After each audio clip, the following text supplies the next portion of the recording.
చీరాలలో జరిగిన సామాజిక సాధికార బస్సు యాత్రలో మంత్రి నాగార్జున, రాజ్యసభ సభ్యులు మోపిదేవి వెంకటరమణ పాల్గొన్నారు. వచ్చే ఎన్నికల్లో సీఎం జగన్ నేతృత్వంలో చీరాలలో వైసీపీ అభ్యర్థిగా కర్ణం వెంకటేష్ బాబు పోటీ చేస్తారని అన్నారు. వెంకటేష్ బాబుకు ప్రజలందరూ అండగా ఉండాలని ఆయన ఈ సందర్భంగా కోరారు.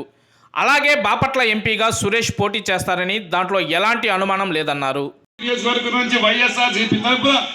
జగన్మోహన్ రెడ్డి గారి యొక్క నాయకత్వంలో పోటీ చేసేది సోదరుడు వెంకటేష్ అని చెప్పి ఈ సందర్భంగా మీకు తెలియజేస్తూ, మీ అందరూ కూడా ఇదే ఉత్సాహాన్ని, ఇదే ఆత్మస్థైర్యాన్ని, నిండు ప్రేమతోటి వెంకటేష్ అండగా ఉంటారని, జగన్మోహన్ రెడ్డి గారి యొక్క నాయకత్వానికి అండగా ఉంటారని చెప్పి తెలియజేస్తూ, వెంకటేష్తో పాటు మధ్యలో మన సురేష్ కూడా ఉన్నాడు. మరల రేపు సురేష్ ఎంపీగా పోటీ చేసేది, దాంట్లో రెండు అనుమానమే లేదు.